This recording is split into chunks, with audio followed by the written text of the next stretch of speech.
Greetings, everyone, and welcome to the latest, lesser known, but awesome heroes. Like how I did that. Anyway, today, as the title says, I will be talking about two female characters, and so let me start off with the first one, and that is from the Marvel Universe, Elektra Natchios. Yes, the girlfriend of Matt Murdock, also known as Daredevil. Now, Elektra was the daughter of a powerful Greek diplomat. Her father, Hugo Costas, I believe is how you pronounce it. Yeah, Hugo Costas Natchios was her father, and he was assassinated. And it was after this assassination that she was left emotionally scarred because during her college years, she was actually dating Matt Murdock, who was still a law student at the time. And she had withdrew and she was vengeful, and so she went to Japan, where she tried to infiltrate a secret fraternity of martial artists known as the Chaste, C-H-A-S-T-E. I probably mispronounced that. But she was befriended by the organization's leader, whose name was Stick. And for those of you who read Daredevil, Stick is actually Matt Murdock's mentor.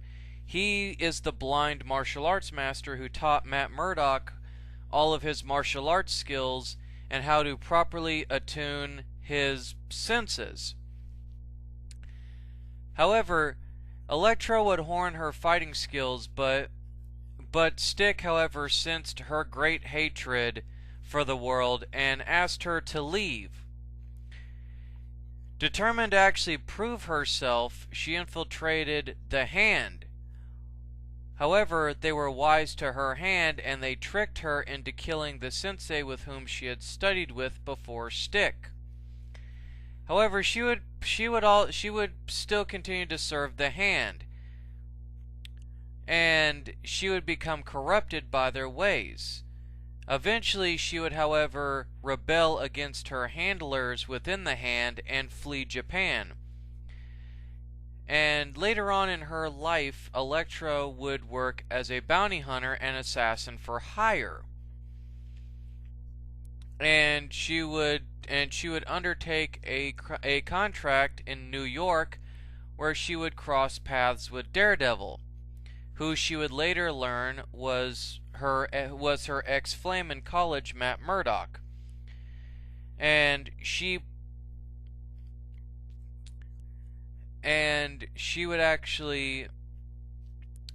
Matt would tell her that he disapproved of her chosen profession. This shocked Matt to his core, because this was not the woman that he dated, though they still cared for each other deeply.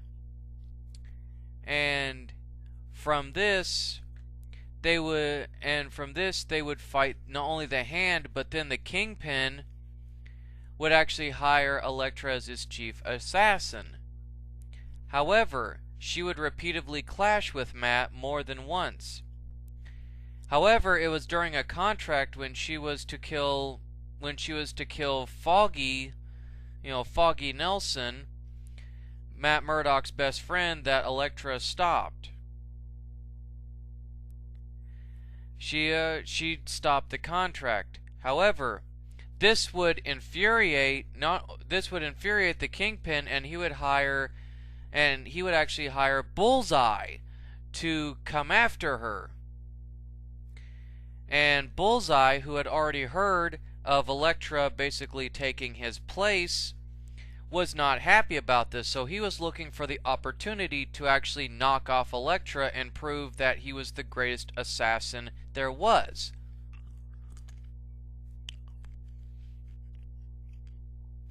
So, what he ended up doing is that he impaled her and Elektra. Okay, let me backtrack. To become the Kingpin's top assassin again. I am, by the way, reading most of this and actually summarizing it.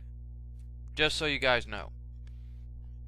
To become the Kingpin's top assassin again, Bullseye had to kill her. However, Elektra would end up crossing paths with Bullseye. They would get into a fight, and Bullseye would not only impale Elektra with her own scythe, but he would then basically slit her throat with a playing card.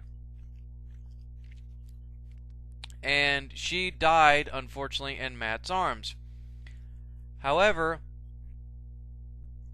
the Hand, not wanting to let her death go in vain, they attempted to resurrect her and place her fully under their control through a magic ritual. Stone, a member of Styx's order, completed the process, bringing Elektra back to life. And Daredevil had purified her spirit through sheer force of will. Now purged of the corruption, Elektra left Matt's side, deciding to figure out where her place in the world was.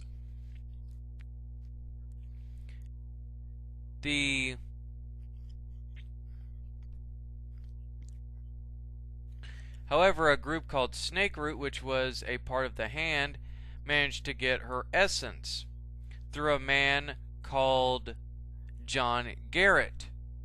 The Snake Root took Elektra's essence from John and placed it into a corpse that they named, I'm just going to spell it out, Erynyns.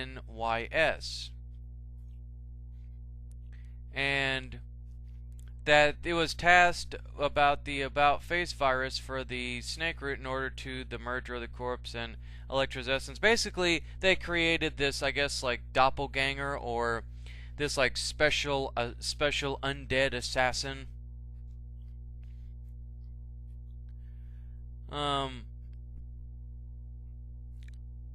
However,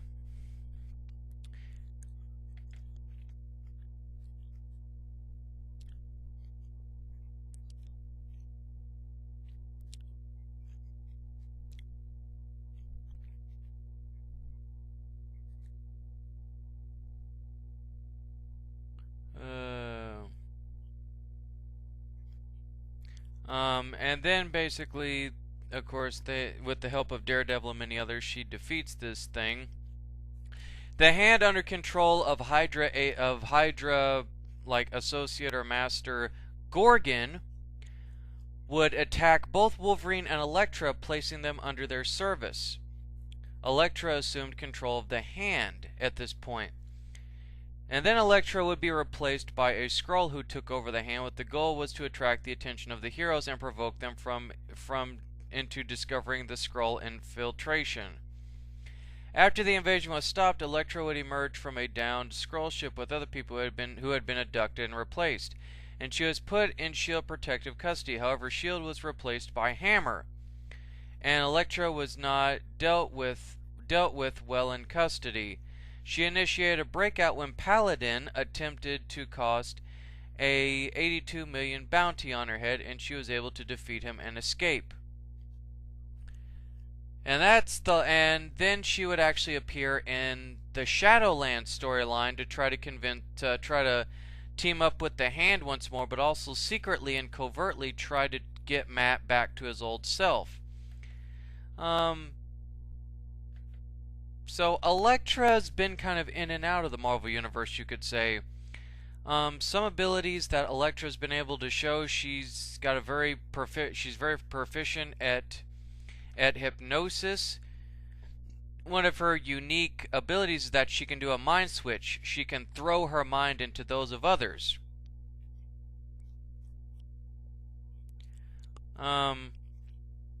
She can discern location and target because of this. Elektra has at some point shown telekinetic abilities and telepathic communication. She can send out mental bolts to make people unconscious or have amnesia, precognition. She can see glimpses of future events. Mind Shield, a silent scream apparently, one that was used by Shang-Chi.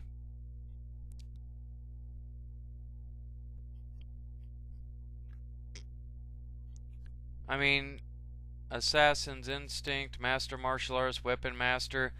I could go down the whole list, but basically Elektra is pretty well fit, and she's got a lot of aces up her sleeves. And this was one that was requested by F.W. Waller, so there you go, Ian. That's at least, in a nutshell, as best I could, the explanation of why Elektra is awesome. Now to move on to one for Mount Vernon Kid, and another one that I actually wanted to talk about, and a few people wanted me to talk about as well, and that is Mari, also known to the DCU as Vixen. And basically, the slight origin, basically with Mari, with Vixen, is that she grew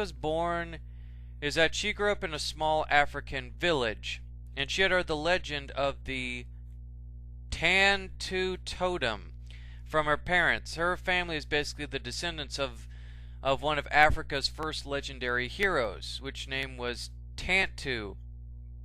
However, it is believed that Tantu, the amulet, the totem that he was given, was actually from an alien that allowed him to go through the, as the force is called, the morphogenetic field.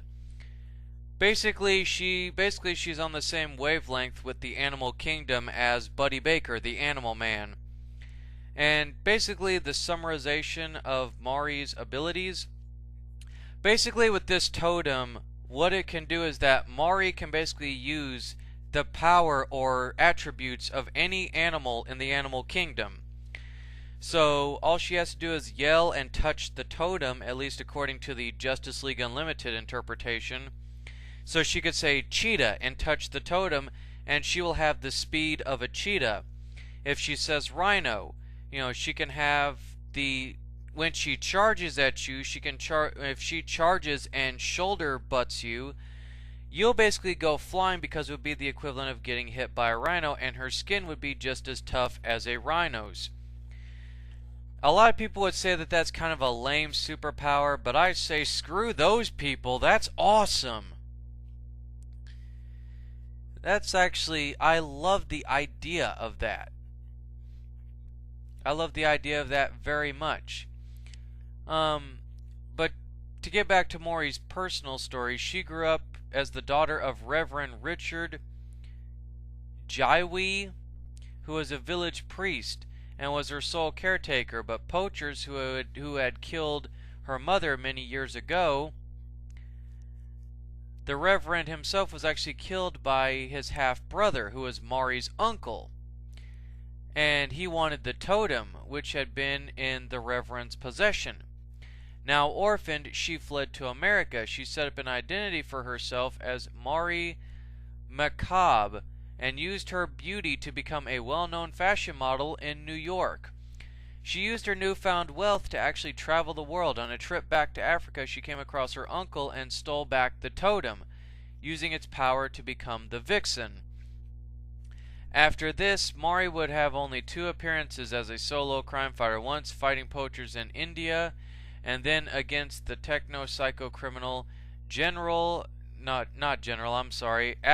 Cerberus. In fact, she was a reluctant hero until the JLA was reorganized by Aquaman.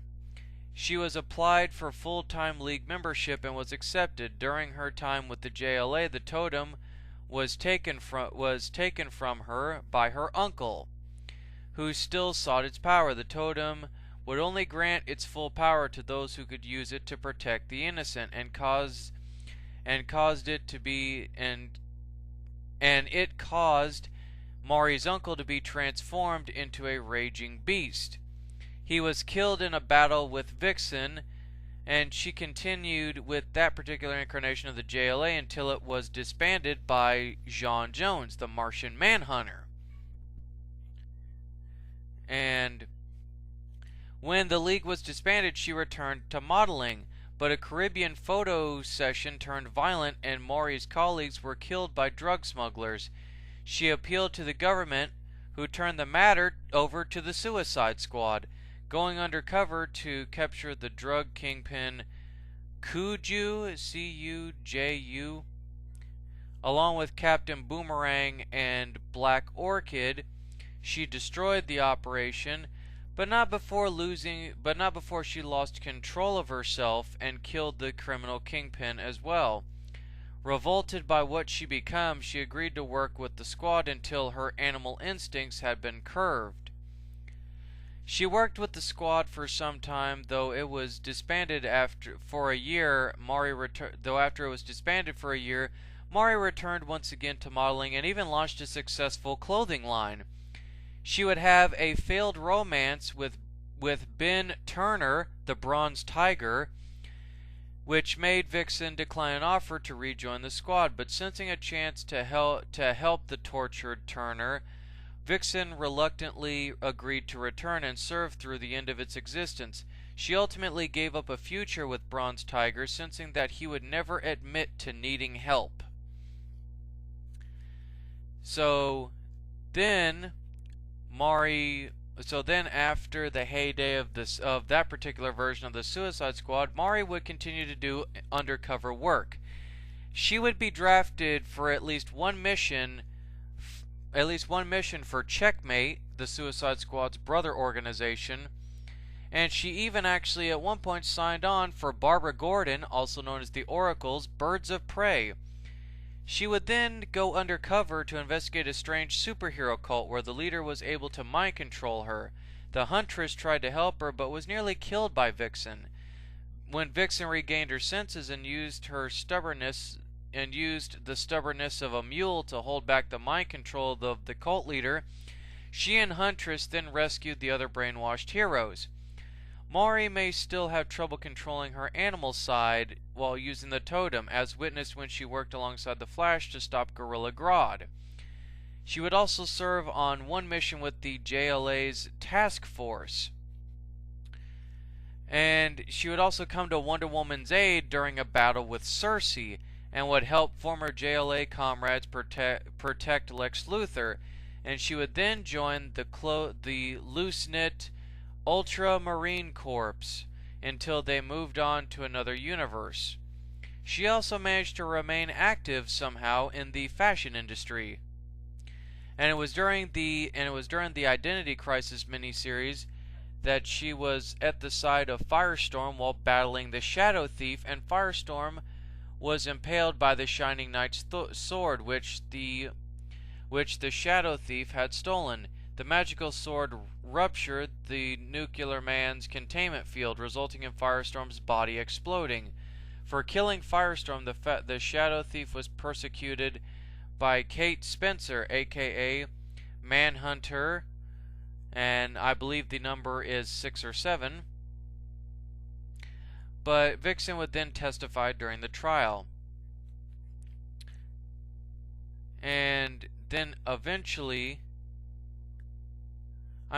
there's quite a bit, but basically it would go on to how she was still struggling with her powers, and how she would eventually at some point leave the League, and that she would eventually have trouble with the totem, and that the alien supposedly inhabiting the totem would basically test her,